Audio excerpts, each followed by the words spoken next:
Hey everybody, welcome to Climbing Noise. My name is Tyler. Today I had the opportunity to sit down with Peter Torphy. Peter is originally from Rhode Island, but is kind of a legend in the New England bouldering scene. He has only been bouldering for a handful of years, as you'll hear in this conversation, which makes it even more impressive that he's bouldered up to V14. He has a ton of V13 awesome ascents, including his own line that he put up in Bradley called Busted Highway Sit, which is an extension out of the classic Busted Shadow Sit. Most notably, I think, is his ascent of a Man Escaped Sit, which goes at V14, also in Bradley. Remember that Bradley is currently closed as of March 2025, so if you're thinking about repeating, please hold off until we get some better news about access in that area. Peter's also a coach, and I had a really great time talking to him about his healthy balance of climbing for enjoyment and climbing for improvement, so I hope that you enjoy as well. Be sure to subscribe and let me know in the comments who you'd like me to talk to next time. Enjoy.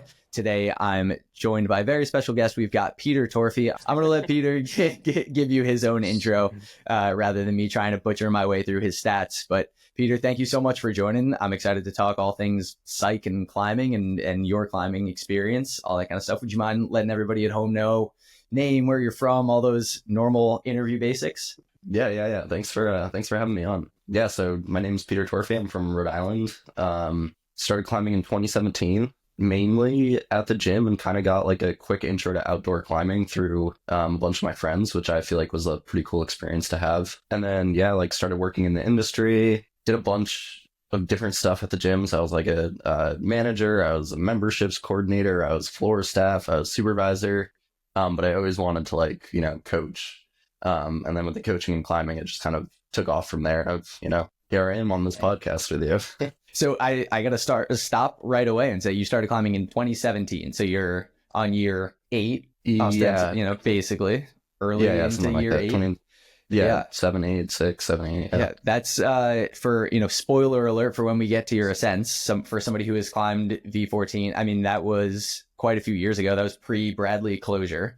So we're talking about like pre-COVID, right? That was so V14 within your first kind of 2 years of climbing. First 4 years, yeah. So I did it within my fourth year, which was kind of a goal of mine. So I did V10 in 1 year, V11 in 2, 12 and 3.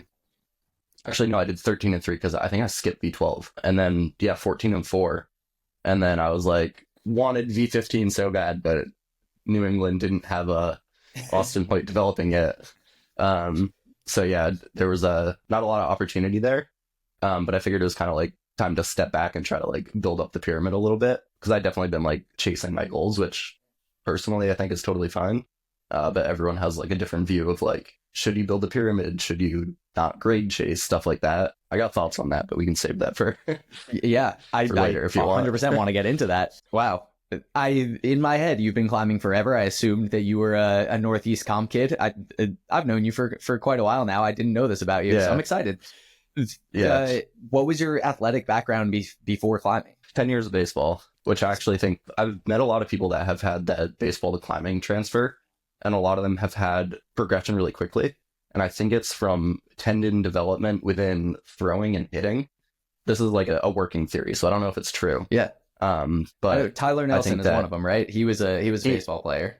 Yep, he was a baseball player. This kid Adam from New Hampshire was a baseball player. He had really quick progression, and then I've met a few more. I don't know their names off the top of my head, but yeah, they all had pretty quick progression. And I think it's from throwing and hitting, something like that. Can you, I'm not a baseball guy, can you give me an example of some stuff that you did in baseball that you feel translated well? I would say, I guess the motion of hitting and throwing a baseball. So with, holding a bat, the torque in the wrists and stuff, potentially, working this side and this side, and then throwing, just having this motion all the time, kind of come down through the tendons. That theory only works on one side of the arm. So, if you're a righty, it works on your right side, but for the left side of the body, it's still a standing theory. But that's the only thing that I can think of that would attribute to that sort of progression within a large population of people that have played baseball. But maybe that's something super interesting.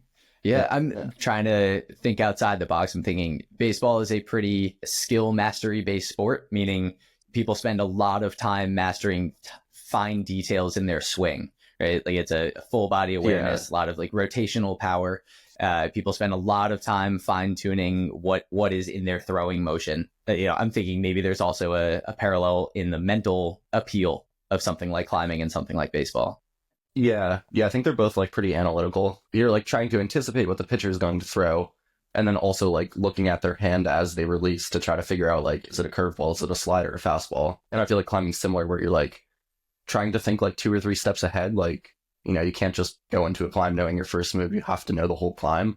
And then there's like the upper body portion, the lower body portion. Are you moving your hands, your feet, like how everything's going to feel? And I think with baseball, it's like pretty similar, and all sports, just like the visualization of, how is it going to feel when I'm hitting the ball? Like kind of directionally, where is it going to go? If I'm late on the swing, it's going to go right. If I'm fast on the swing, it's going to go left because I'm pulling the ball. Same thing with like pitching. If I torque my wrist, there's going to be a lot of spin on it. If I hold the ball on the seams like this, it's going to curve the other way. So I think there's a lot of like analytical aspects between both. I'm thinking in terms of that World Cup style movement where everything is finding your point of release on an arc to give yourself a trajectory towards the hold you want to go to, timing of your swing, timing of your swing of your bat. That side of it and kind of understanding that physics makes sense. Yeah, and I think that goes for all sports, because every sport has their little details that they really concentrate on. And I think you're a coach too. I think like multi-sport athletes are super important at a young age because you're learning all these like different skills. So different side of the conversation, but yeah. I'm a big fan of multi-sport athletics. I don't like when my kids skateboard because they all get hurt, but I recognize that almost every pro climber from when I was growing up is a really nasty skater, like Daniel Woods and Jimmy Webb. And we can get into that. I grew up wrestling and playing lacrosse, and I think I was a goalie in lacrosse. So both of those are pretty tough crucibles for the mental game. And I feel like that shaped my climbing a lot. Yeah. Interesting hearing like the baseball perspective, or in general, multi-sport athleticism. Whatever. Everybody at home. Take me back. 2017. You said a friend brought you to the climbing gym?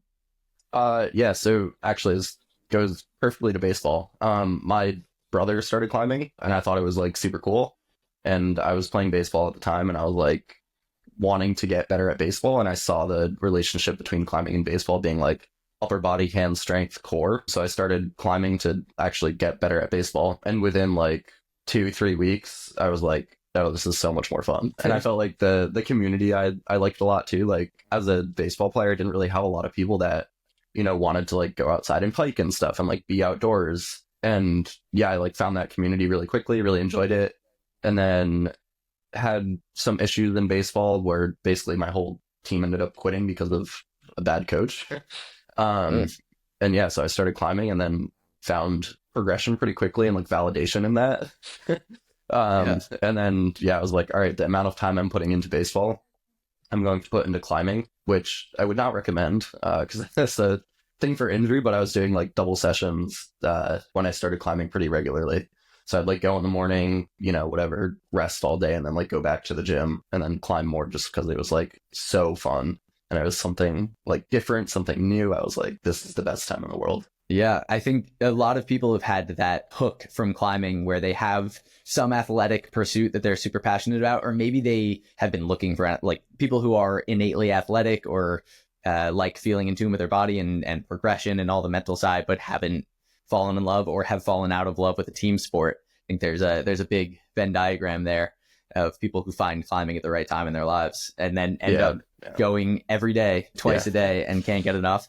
And it can bring us to injury. I'm aware of you had a shoulder labrum injury. Can you bring me where in your short climbing career does that fall? Yeah, so that when was it? It was like, I want to say 2021-ish. Yeah, so pre that, I had done like a lot of climbing in New England. I had been to, I think, Colorado, down south. I was just climbing like as much as I possibly could. I wasn't in school at the time. So I'd graduated high school in 2018, and then 2019 went to the University of Rhode Island, but was like really psyched on climbing. So I decided to take a semester off, which turned into 5 years off. And so I started working full time at the gym and just basically climbing as much as I could. Yeah, so I was like climbing around New England, down south, Colorado over the summer. And I kind of think that just like that amount of climbing overall got to me. I went to Bishop with a bunch of friends, with like Austin, Bella, just climbed hard, and I was doing this climb center direct, and I like went up for this left-hand move and was like going to swing my foot into the wall, but missed the foot. So I was like kind of relaxed in the shoulder, ready to like kick the foot into the wall to like absorb and like tense up the core. And I missed. So my shoulder was relaxed and it straightened out, and then basically just like turned and rotated. So like everything inside just kind of snapped and kind of broke. And then I continued climbing. Like on that climb, like, you know, got to the jug or whatever, dropped off, and like was like, I think I just like broke my shoulder. But didn't know. And then I continued to climb on that trip, but like slowly it just like built up to the point where I like couldn't hang on like my arm. So then I went home, got the imaging and stuff, and then had a shoulder injury. But in terms of like the earlier side of climbing, like, you know, doing the double sessions, recipe for disaster, surprisingly never got hurt doing that. I think I was really good at like listening to my body, which I think is, you know, a super important thing for younger athletes. So like anytime I was like tired or fatigued, it would just kind of be like, all right, let's take a minute, take a rest, and then just kind of, you know, go from there and just make sure that you're not pushing yourself too much, but still pushing yourself to the point of like fatigue, but not past that. Yeah. We could talk a lot about, you know, volume, frequency, intensity, right? Yeah. Like finding somebody's range between minimal and maximal effective dose, and trying to stay somewhere in the middle of that so that we don't underdose and never adapt, or overdose and get injured, and we stay like right in that sweet spot, is a constant battle. And there's so many factors that we have to put in, especially like you and I as coaches working with kids, understanding it's so obvious when they have finals, you know, like when they show up to practice and they're exhausted, and you know that you didn't give them more at practice, you know that something else is going on. For people at home, double sessions, especially early on, probably not a great idea. But maybe if you really know how to listen to your body and have somebody who can help you adjust your climbing volume and goals, and you're really movement focused, maybe. I think luck definitely played a factor. So take me back a little bit again. We've gone from 2017 to 2021. I think it's good. Non-linear storytelling. It's great. There was, you did several V13s within your first three years of climbing. You did V14 within your first 4 years. I'm aware. I want to talk about Man Escape Sit. That's the V14 we're talking about. But before that, what was your first outdoor climbing experience? Where were you? It's very like Rhode Island experience. It was on the water, actually. It was this something beach. I don't know. Oh, Black Point. So that's in like southern Rhode Island. It's this like standalone boulder. I went out with my friends Johnny and Kern. There was this like V4. It was like, you know, crimp to crimp basically. I think this was like, I want to say 4 months into climbing, and I was just like psyched, and I was like, oh, this is so cool. And then I like did that climb, and then from there, I was like, I want to get out as much as possible. So 4 months into climbing is when I started climbing outside. And then I went to like Lincoln Woods and stuff, which is like known to be notoriously terrible. Personally, I like it. I think it's really cool. There's not a lot of crags like where you can kind of do whatever you want and not get any flack for it. So like if there's a climb that has like a sit, you can just put up a lower sit, and it's like, cool, now this is a new climb. You can make like circuits and stuff in there, and like, you know, no one cares. It's basically like a playground, which makes it honestly like a really cool spot to like kind of learn how to climb outside, because there's just so many options and like no rules or like restrictions. I think did I answer your question? Yeah.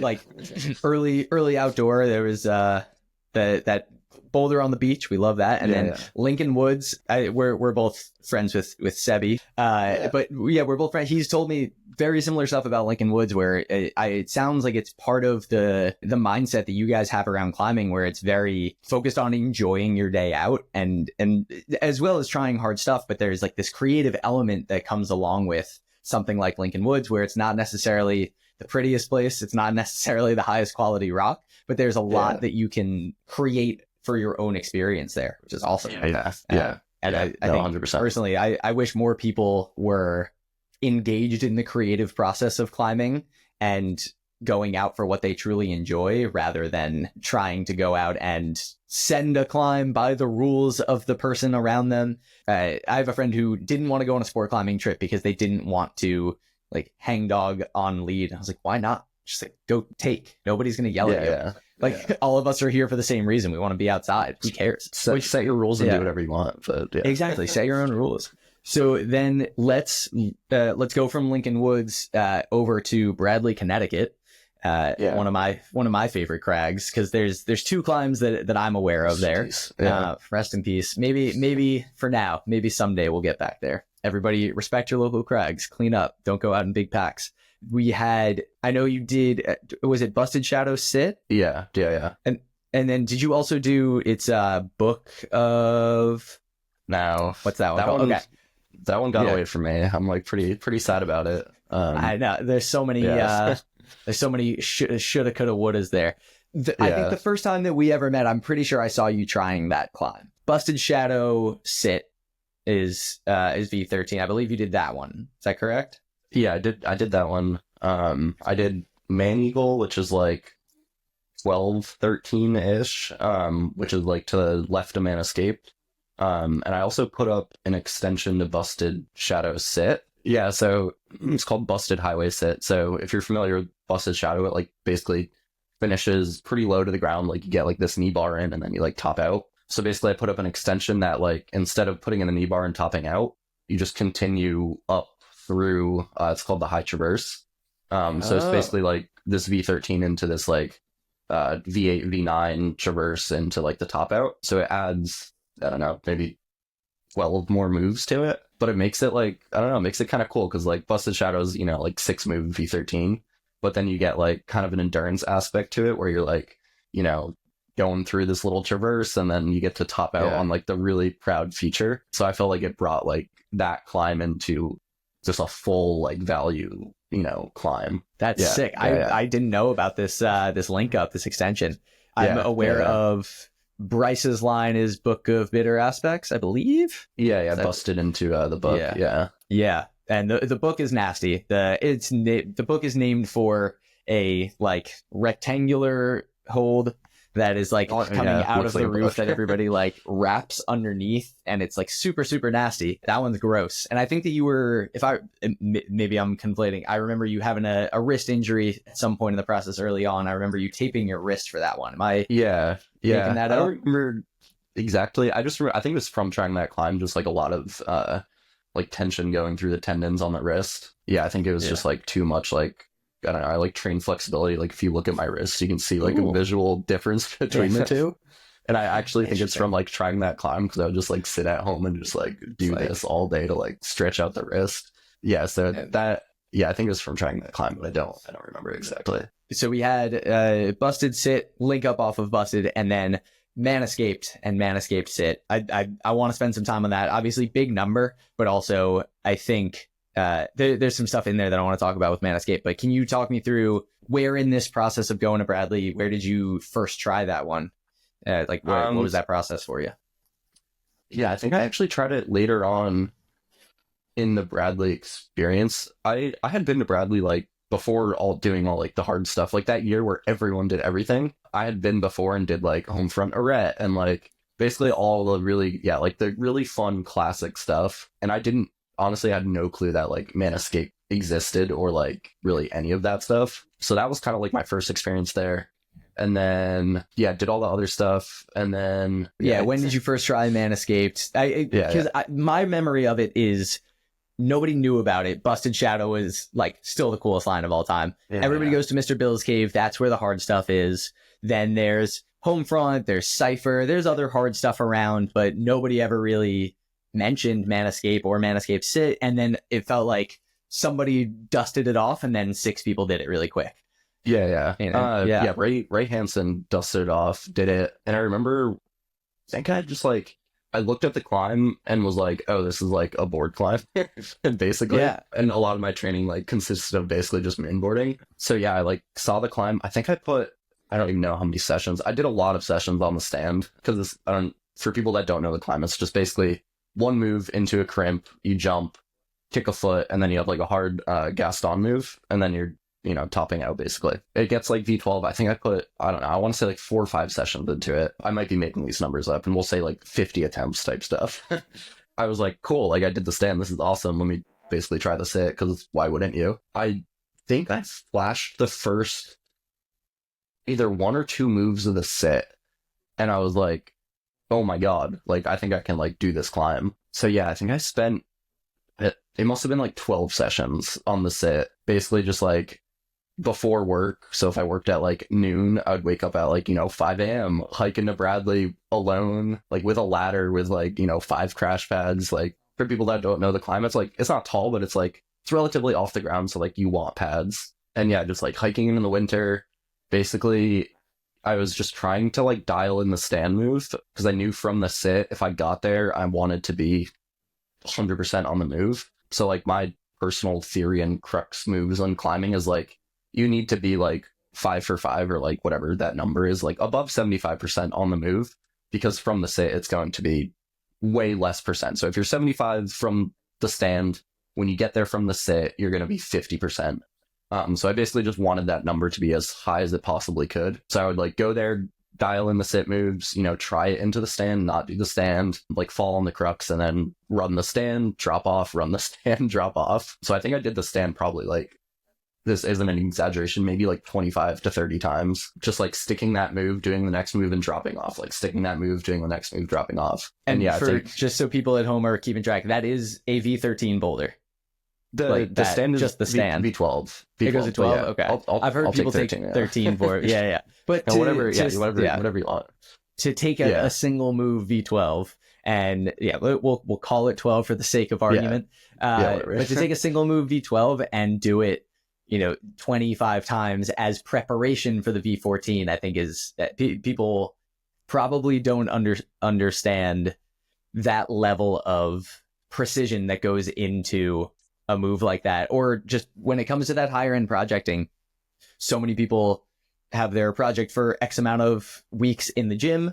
People have like the moonboard climb that they've gone back to a few times, but not many people are taking what was once a project and doing it 25 times. I mean, that's incredible. I love that level of dedication. Sorry, it just I interrupted. Keep going. No. I think it just makes you feel like confident. Like there's nothing worse than getting through the crux and then falling. And like I try to avoid that at all costs. And like if I do fall, there's like another little like outlook on climbing. Like a lot of people get really upset if they fall like after the crux on their project. But most of the time, the way I view it is like you just made it through the crux and you got to the top. Like that is a win in itself. Like, yes, you can be like super upset about that. And like, I understand, allow yourself like 10 seconds of anger or whatever the phrase is, but like move on and like accept that you just like made huge progress. But yeah, anyway, didn't want that to happen. I didn't want to have to go through that. Yeah. So basically just like, hiking in day after day, putting in sessions, 99% of them, I would say solo. There was one session where I was like hiking in, crash pad, fan, ladder, and it was like super icy, and I fell on my back and I couldn't get up because all the weight was just like on my back. So I have like this ladder, I have the fan, and I'm literally just like pinned on the ground for like 5 minutes trying to undo my crash pad straps. And I was like, oh yeah, this is like such an experience. And like, I don't know, it just made the whole like ordeal of trying that boulder just fun and like good memories. There's one day I was trying it where the top was like completely icy, and I was like, all right, maybe I have a chance of ascending today, but if I get to the top, I literally cannot top this boulder out. So I climbed up and put a tension block around like a small little like tree type thing. So I had the tension block hanging down to where like the crimp on the boulder would be after the jug. And I was like, if I get to the jug from the say, I'm literally going to grab the tension block and just pull myself up. And I was like, I'm taking the points. Like, I literally do not care. I was like, I feel like a tension block attached to like a tree. I'm just going to die. Yeah. So yeah, I was like, I don't know. There's just a bunch of stuff where it was like a good experience. And then there were days where it was terrible. And I was, screaming and just like, yeah, but I think it was like 12 plus sessions to like do the sit. And then, I did the sit and just kind of was like almost lost after doing it. I was like, I don't know what to do, like what to do anymore. I feel like that's like pretty common with projecting. You just have this goal and then you're like, what do I do?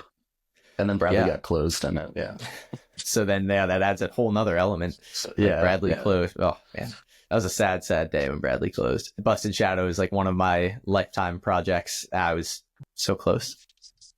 Maybe I wasn't even close. I don't know. But anybody who's watching at home, please don't go to Bradley.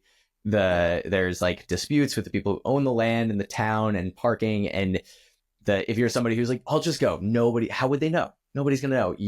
You're the person who's going to get it blown up and it's never going to come back.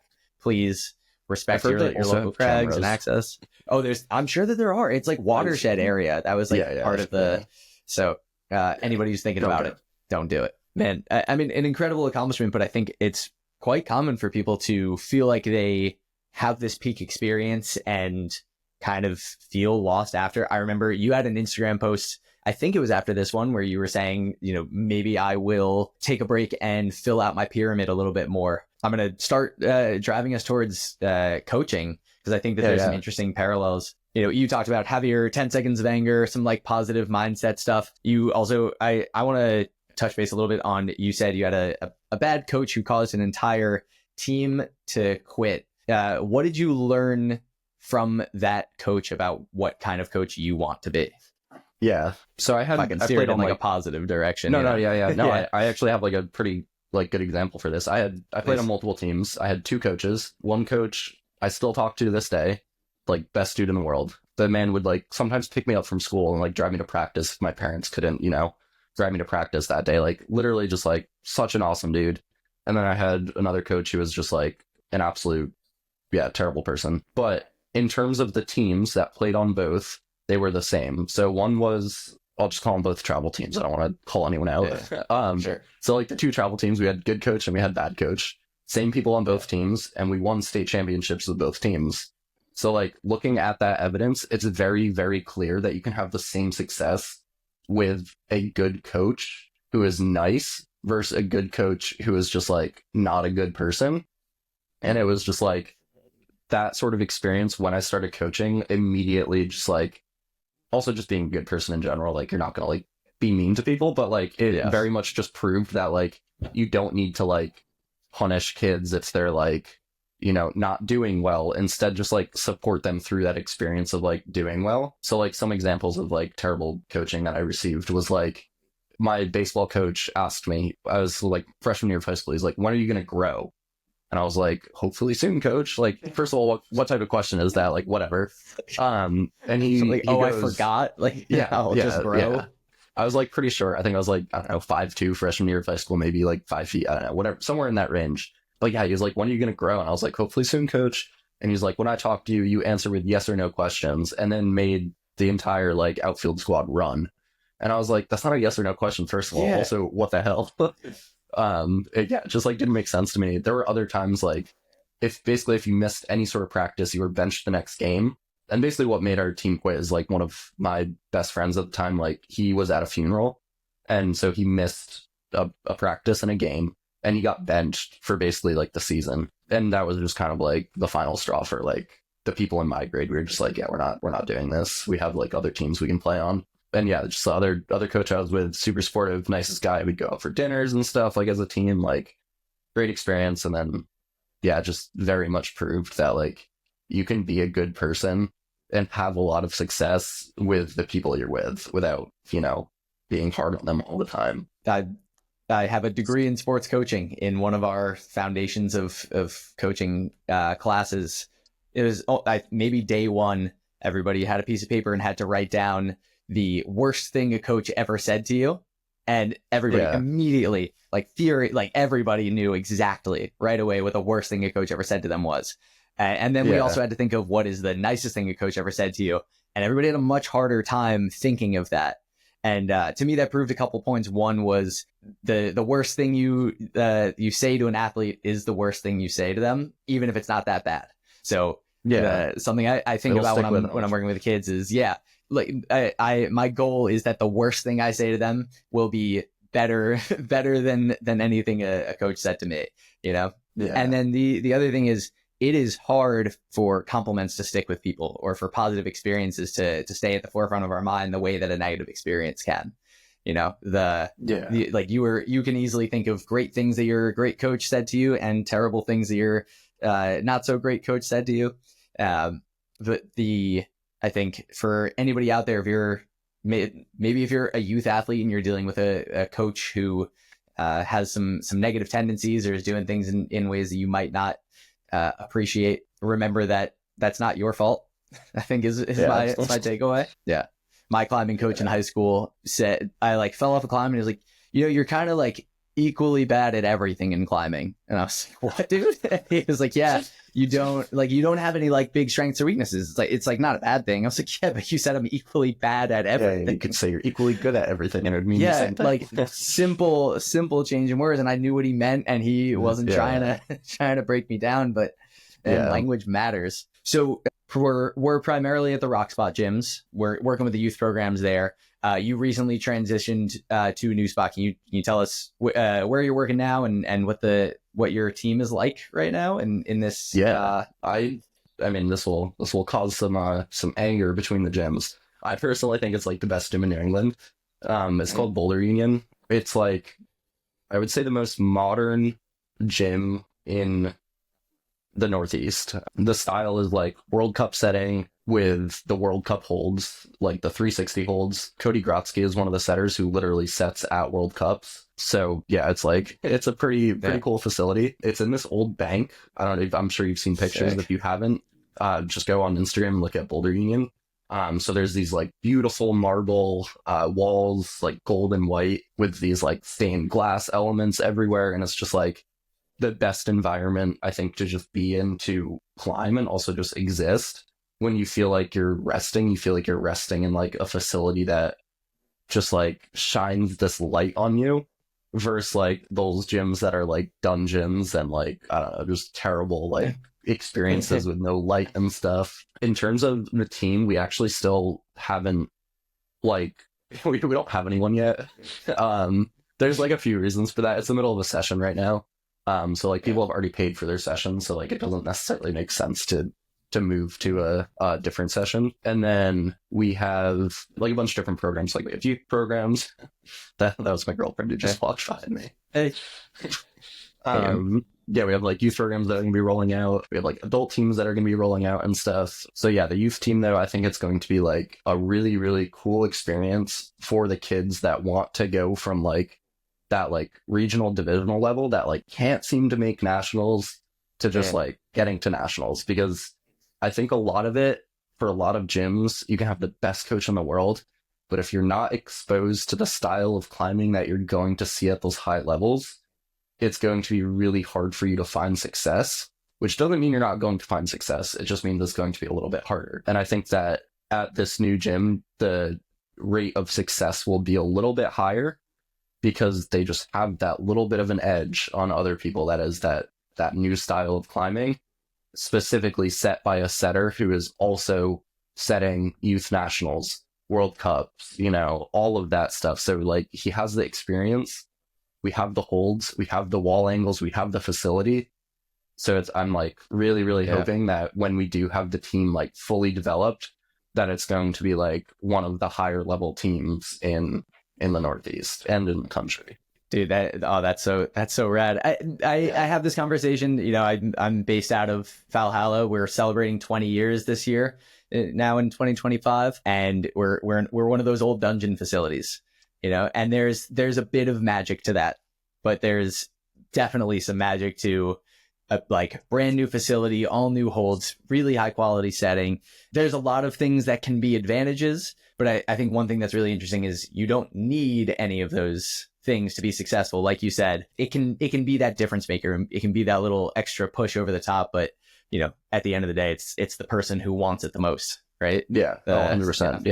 Yeah, something we say at the gym a lot is like, old school like vibes meet like new school climbing. So like the vibe of the gym is like that, like we want it to kind of have that like, what sessions used to be where like people are like raging and stuff, and people, you know what I mean, like that. It's so hard to describe. Like I personally wasn't there for a lot of it. Like I said, I started climbing later, but like I've watched little videos of people in these dungeons just like absolutely raging, and like that sort of vibe with the modern style, I think will create this environment that is like super, super cool, and not like that like corporate like, oh, we have the best boulder type stuff. Like, it's going to be like try hard, like climb these sick boulders. Like, you know, we have a kilter board and stuff. We have a training. Like, it's gonna be cool. Yeah. Dude. Oh, okay. That gets me really psyched, and is a perfect tie-in. Cool. This is climbing noise. We're about like the culture of climbing that kind of like I grew up around, which is those like sweaty try hard sessions where everybody is psyched to be there, everybody's working hard. We say like atmosphere, culture is everything. Can you give me, you know, the difference between, you know, good or bad, or like, you know, whatever passable gym, I'm in town, this is fine to go to, versus if I had my choice, I would go to this gym? What are like a few of the things that would be on your checklist, like in terms of what to look for? Is that what you're at? Like whether that's equipment that they have, or whether that's like the, you know, the music they play, or things like that. What are the things that you really value in a gym experience? I mean, everyone probably says this, but like good setting is like super, super important. Obviously, like you don't really have control over that when you go to a facility, but like if you have a facility with good setting or a facility with bad setting, probably going to choose the good setting. Spray wall and boards, probably another classic answer. If you have a good spray wall, the setting does not matter at all. You can literally create anything in the world, which I think is super important. Definitely like a good spray of board. So like full size kilter, tension board, 2016 moon board.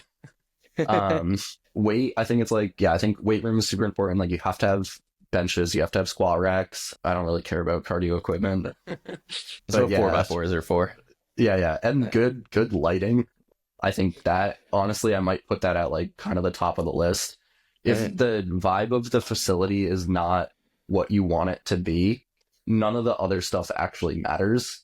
So like if you can have the best setting in the world, you can have this, you can have that. But if you walk into a gym and it's just like musty, you can't breathe in there because they have no, you know, HVAC ventilation or like chalk eater. And the lighting is like not good, you're not going to have fun, or I'm not personally. So I think, maybe let me revise that. I would say the lighting is like the most important for me, and the air quality. There's I'm living in Amsterdam at the moment. There's a gym here that is this massive, beautiful facility. Setting is fine. Like it has some of my favorite boulders and some of my least favorite, but it's a big facility, so a lot to choose from. But their cafe area, like every gym in Europe has, is like so dimly lit you can barely see what's going on, and then they have like spotlights blasting on every wall. And at night they have these massive bay windows, so during the day everything kind of evens out, but at night it's like you have a headache by like looking at really bright holes and then a really dark room behind it.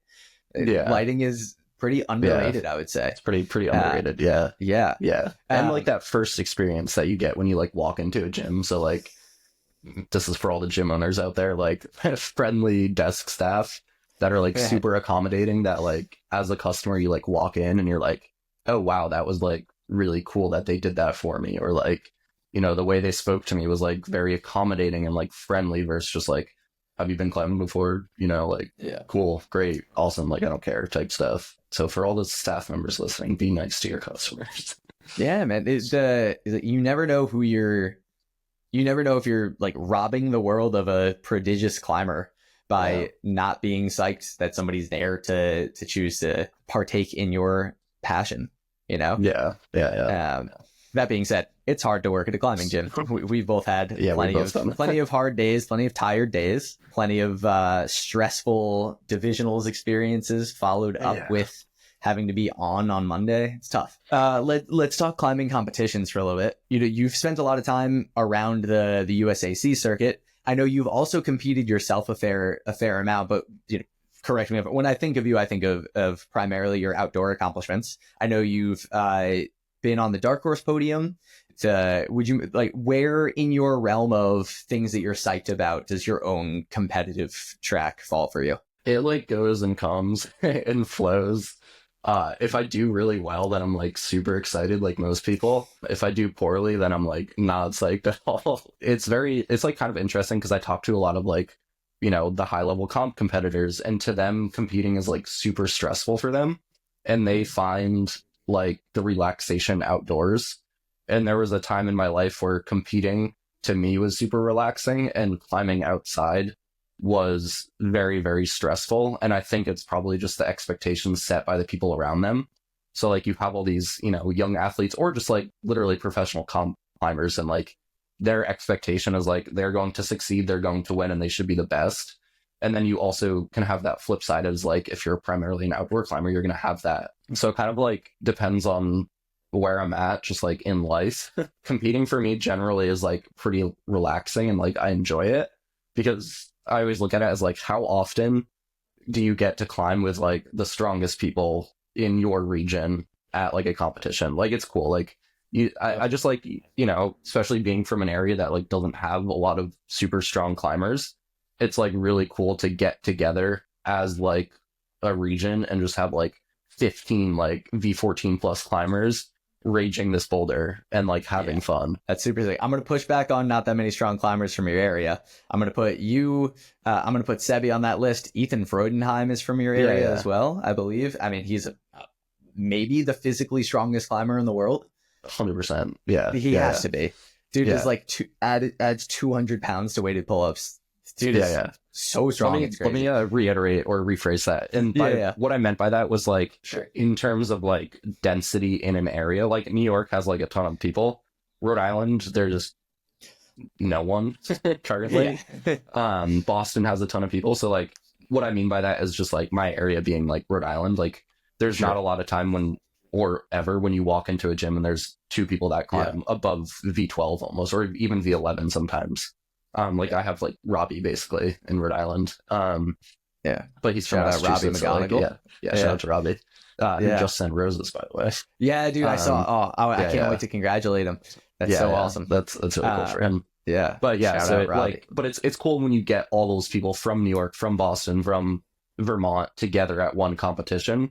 Versus like, I would make the argument that like, I don't know, you go to Boulder, Colorado, and you potentially could on any given night have people that are like climbing V13 plus all together just at the gym. So I think it's cool when we can all like come together and just like compete together and like session. So, I do think that a bit of that, the rarity of that maybe is part of what makes it so special. Everybody kind of, maybe I'm just speaking for myself, but anytime I get to climb with people that are stronger than me or get to be around that kind of session, it feels like a very special moment. It gets me so engaged in climbing, and it's so cool to be around. And then I think that really adds to the atmosphere of local competitions and part of why they're so worth people going to. For you, when you're going to a local climbing competition, we both have our USAC responsibilities and those events that we have to go to. To me, those are so distinctly different from the local citizens comp scene. What are the things that when you're going to those events, are there things that you look for or can think of that are the standout like qualities that make it a really awesome event versus you're here for maybe some prize money? Yeah, I think the people like going, I feel like that's like a very common question is like you text all your friends, you're like, yo, are you going to this comp? So like first is just like who's going and who's going to be there. Quality of the boulders, obviously super there. Like you have to have the good boulders at the comps. They have to be hard too. There's like nothing worse than going to like a local comp and every boulder's like not meant for, I guess, the open circuit, if that makes sense. Like they have like citizens comps and they're like, oh, we have like a V7 plus category, and we've talked about this, but like V7 to V15 is like kind of a big spread. Kind of a big jump. Yeah.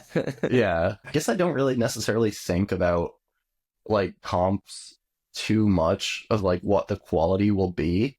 It's usually just like who's going to be there and am I going to like have fun with my friends? Because even if you don't have like good boulders and they don't have hard climbs, like if you have like your best friends there and you're just like climbing hard boulders, like it's going to be fun. I don't know if that like answers your question super well. I think the answer kind of sounds like it's community, right? Like who are you surrounded by? Who are you tracking motivation off of? And for people at home who are questioning whether or not to go to whatever comp, remember that you are part of the scene, and how you show up and your attitude about it is part of what determines the quality of that day. For sure.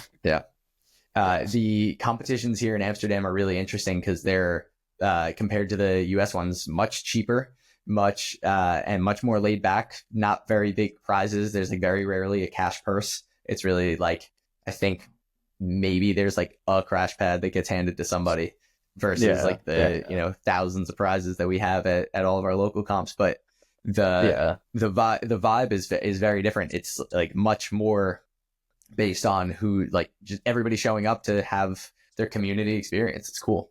I think also, wait, I gotta add to the please. Let me make a list of things that bother me about comps. Yes, dude, I love it.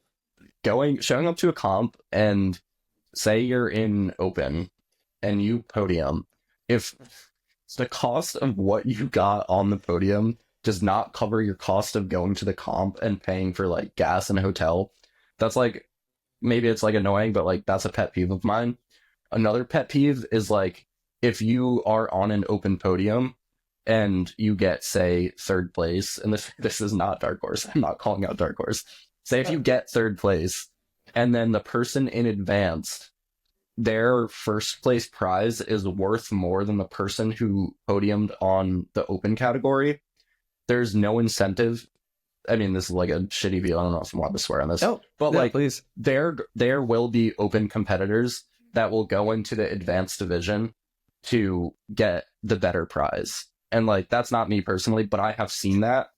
Yeah. I'm not calling out anyone's name because they're not like local. This happened years ago, but I used to see this one dude who should have been in open, compete in advanced every year, win advanced every single year, and walk away with like, you know, $500 worth of stuff. And then you have this, you know, this person who whatever got third place and they get like $100 gift card. And you're like, yeah, dude, like this makes absolutely no sense. Like these gyms need to understand that like these people, specifically in open, like Citizens, I don't know if people necessarily travel for Citizens, but like if you're traveling for an open competition and you get on the podium, they need to have that validated and monetarily rewarded, or else they're not going to go back. Like it makes no sense for someone to travel, you know, 8 hours, book a hotel, whatever, and then walk away with $25. Agreed, like, man. Yeah, it's insane to me. And I think people don't realize it's not just that the gym is getting these pro climbers to come or whatever. Those podium placers are going to be that gym's marketing material for a year until the next comp. Like if you're a gym and if you don't have the cash purse to give prizes to that open category, then you kind of shouldn't be having prizes. Or at least giving them things that are of value. Make it worth their investment to show up. If you are getting your money back, like if it's $60 to enter the comp and then you win $60, that is not a good enough podium prize for an open competitor. Economics of competitions are hard. It's like an expensive thing to run. But please, and for the love of all. I don't know if this is true. This might be just like a crazy theory. I think if open competitor finalists were not 15-year-old kids, there might be a difference in what they're getting. Because part of me thinks that like if you had all these open male and female finalists that were like mid-20s, early 30s or whatever, they would just not show up again. They'd be like, yeah, I'm trying to like make a living doing this. Like if you're giving out $150, I'm not coming back. Whereas like if you have some high school kid who is making, you know, whatever, say they get first place, like, you know, I don't know what they get, $300, $500, like pretty consistently, they're like, yeah, this is sick. But like in terms of people that like adults, that's not enough to like make a living. And I'm not talking about like me personally, just like in general. I had this conversation with Ray Hansen. So one of the things that I love about the Northeast and that he and I were talking about is how many comps we have in our area that are like drivable. And if you are somebody who can podium at all of these, you can actually make a bit of a living, or like substantially contribute to your living by continuously competing. And you can kind of compete every weekend through the winter and actually stack up a bit of money if the gyms are putting up enough to support their professional climbers. 100%. And it's really cool when it works. You know, if you can just bop to, you know, the coming up soon, and you can check climbingnoise.com for all of these, but we have the Rock Club, then Movement LIC, we've got Gotham, then we've got Method Underground. We just had Feats of Strength at Valhalla. Prior to that, there's one other. There was Dark Horse in Bushwick. There was just Dark Horse up in Vermont. There's so many comps that go on. And if you're getting substantial money on those podiums, it's worth it. I had one of the girls that I coach got on the podium at the Move in Harlem comp a couple years ago, and like got her money and was like, yo, like, what am I, like, this is crazy. This is an actual amount that I can put in my bank account. It was like $500 for second place. Yeah. That's awesome. That's cool. You know? Yeah. For people to plug another comp runners, coming up. Yes, please. Early August, Boulder Union is having a comp. Large, very, very, very large cash prize. Ooh. Yeah. I won't say the number. I'll let it be released later, but just think like Sick. Probably one of the biggest potentially. And also in terms of setters that all set World Cup / Nationals coming in. So we're going to have an A-team setting, a 2-day competition, and a lot of money. So for anyone listening that is like on the comp circuit, come through. You said early August? Yeah, we don't have the date is released, but once it's marketed, first thing I'm doing is putting it on Climbing Noise. Dude, yes. So everybody check climbingnoise.com. Yeah. Dude, I'm stoked. That's going to go on my calendar ASAP. That's absolutely a reason that I would go to Rhode Island. Massachusetts. That is Massachusetts. So sorry. Yeah. It's very good. Dude, for you, you know, we're in the midst of rope QE season, but you know, so that keeps us busy. What is coming up for you that has your psych? Obviously, you're at a new gym, and there's all the fun startup things that go along with that. What else is exciting you these days? I'm like pretty busy with school right now. And what are you studying right now? I'm in nursing school, so I haven't really been like super focused on climbing in a way, but I've been trying Full Size Man, which I'm pretty psyched on. That's where I was with Sebi yesterday. So that one's pretty high on the list. For people that don't know Full Size Man, could you give people like the bullet points on it? Yeah, think like refrigerator at like 70, 80 degrees and just like squeezing it basically. So big anti-style, but honestly like kind of fun because it's like something new to work on. I've like never been good at compression. For people that don't know the climb, like literally think refrigerator, like heel hooks on both sides. I don't have the flexibility, which is probably not good coming from a coach. So I'm like climbing it where it's like all toe hooks on one side and all like hands on the other side. Oh my so God. Like, yeah, it's like kind of fun, honestly. Yeah. I start like hands on this side and then I like reach out and then I fully switch. So it's like all hands go on the other side, feet go on the other side. It's like pretty sick actually. I'm like really enjoying it. Sick, dude. Yeah, man. I hope you get it done for you, but also so that I can just see that footage. I'll send you a video. Yeah, please, man. That's crazy. Yeah, what else am I psyched on? I don't know. I'm like in between doing like the North American Cup Series. I like really want to do it, but then my ego is also just like I'm gonna get stomped on. And like, do I need this right now? Like, do I need to get absolutely like demolished by a bunch of professional athletes? Like, I don't know. I think it'd be super fun and like a really good experience, but I'm like, is it really worth it to like go down to, I think it's in like South Carolina and just like absolutely like basically waste a ton of money to like have this really good experience? I'm like in school, I'm like trying to make money, so like I don't want to lose too much money, so I'm like in between that. I'm also like pretty psyched on sport right now. I say this, I don't sport climb ever, I don't train endurance. Me and Austin were trying Jaws last summer and it was like a pretty fun experience. That was literally my first time ever getting on a rope. I guess I'll like publicly say this goal. My goal is to have my first rope climb be 515 like ever, which I think would be like, I think it'd be super fun and like kind of like just like, I don't even know how to describe it, but like don't take climbing super seriously, like set a stupid goal and like go after it type stuff. Yeah. So I've never done. To clarify, are you saying you've like never clipped anchors? I've never clipped an anchor on any sport climb. I've never tried any sport climb other than Jaws. I had this goal, like literally basically when I first had sent like V14, I was like, all right, my goal for sport climbing is like my first sport climb is going to be 514A. And then I like, part of me was like, okay, like I think I can do that. And then I was like, maybe I should try flashing 514A or whatever. And then this is all like such a naive like outlook on stuff. But it's like, it's fun. I don't care. And then I don't know, it just like slowly, as I got better at bouldering, I just set that grade higher and higher. I was like, well, if I can like climb V14, then like, I don't know, a V11 crux won't be that like, it's not like not hard necessarily. I just need to like train endurance. So I was like, oh, maybe I can just like push that a little bit higher. And it basically just turned into like, let me just try to do jaws. So I was like out there with Austin last summer. It's fucking hard, obviously.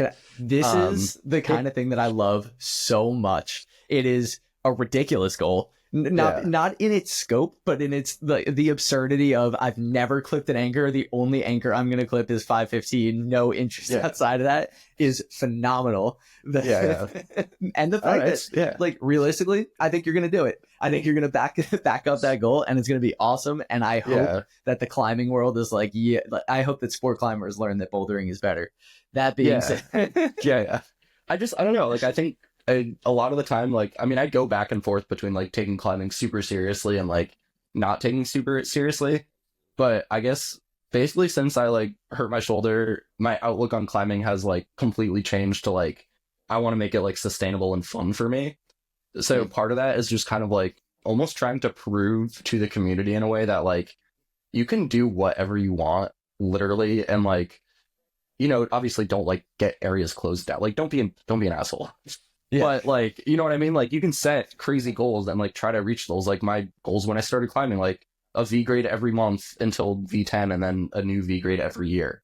And, it like, I did it. It was, like, no thought. It was just, like, cool, this is what I'm going to try to do. Do it. It might work. It might not work. But, yeah, just, like, trying to, like, prove that, like, you don't need to take it super seriously and you can have success, I think is, like, super important because people just, like, get into this, like, spiral of just, like, I need to send this grade or I'm going to quit and never climb again type stuff. And you literally see it. Like, I've had friends that have stopped climbing because they just, like, weren't sending hard enough. And you're like, dude, like, you can kind of do whatever you want. Like, I was coaching this lady the other day and we were warming up. And I was just like, dude, you can literally, like, rainbow. Like, it's a warm up. Like, your goal is warming up right now. Do whatever you want. Like, your goal is your goal. You don't need to let other people dictate your goal. So, like, if your goal is to, you know, climb this V3, climb the V3. Like, who cares? I don't know. Who cares if they want you to climb V4? Like, your goal is warm up your body. It doesn't matter if you're warming up strictly on one color. Like, you can do whatever you want. Like, this is something I talk to the team kids about all the time, where it's like, you know, we need to do this 4x4, and they're like, man, I did it on V5 last week. Why am I only doing it on V4 this week? And I'm like, because you're tired. You're still getting a forearm stimulus. Move on. It's fine. It's a 4x4. And obviously it's so hard to talk about like what the meaning of climbing is, but I'm fully with you. If you derive more enjoyment from trying to skip holds on 5.9 than you do by projecting your hardest boulder, dude, go do that. You only get so many climbing days in your life. Especially climbing outside and being like, I don't want to go on this climbing trip with my friends because I don't feel like I'm gonna whatever. Like, wow, do you have it backwards? And I'm talking to my past self, and that's fine. Dude, I'm not doing sport climbing because I don't want to sport climb. Dude, I randomly am very psyched for sport climbing and have been talking about it the last couple weeks. And my plan while I'm traveling right now is I'm going to try to do as many endurance sessions as I can. So if you catch yourself in need of a 515 belay, I got you up. I'm doing like kilter circuits. I don't know if you're. That's what I'm doing that tonight. As soon as we're done, I'm going to do my kilter circuits. Another plug for Team Boulder Union here. We don't have any ropes, but I like strongly believe that the kilter climbs on the kilter board, like the 510 through 515, is like a way better tool than any sort of sport climbing that you will get in any gym, unless you have like an amazing facility. Because I think a lot of the higher level kids just climb out every single sport climb in the gym, and they're never like, they don't have a stimulus that is high enough for them. And then they're just like doing these like 4x4s with some random coach that is like, yeah, go up this one, go down this one on like V3. And it's like, dude, this kid climbs 514. Like, you're not getting anything out of running up V3. Like this, but unrelated. So that's a very, I think that's actually a big conversation. What are the things that are specific to experience on a rope? because I do find that a lot of the gyms that don't have rope access, you watch a lot of the people who it's hard to talk about like these kids that try super hard, and all of them crush super hard on ropes as well. But if they don't have access to ropes, they run into a new set of challenges. And I'll speak for my kids from Valhalla. I always find that we have a really strong rope season, because even though our ropes aren't necessarily like adequately challenging for some of the kids, that experience on a rope is awesome. But to your point, yeah, like go do a lot of hard moves in a row, and you'll probably get more out of that than you will out of the like triples and quadruples and whatever that you do on a rope. Yeah, agreed. Yeah, everyone has thoughts on like, I think also with like coaching, just to like, I don't want to like preach coaching in a way. Like, I feel like anyone will find any sort of success without coaching. And I just think that coaching like leads you to it faster. So like, I hope that like, I don't know, if there's any kids listening to it, they're like, crap, if they don't have a coach, they're like, oh, I need a coach, I need this, I need that. And it's like, no, you can like find all this success yourself.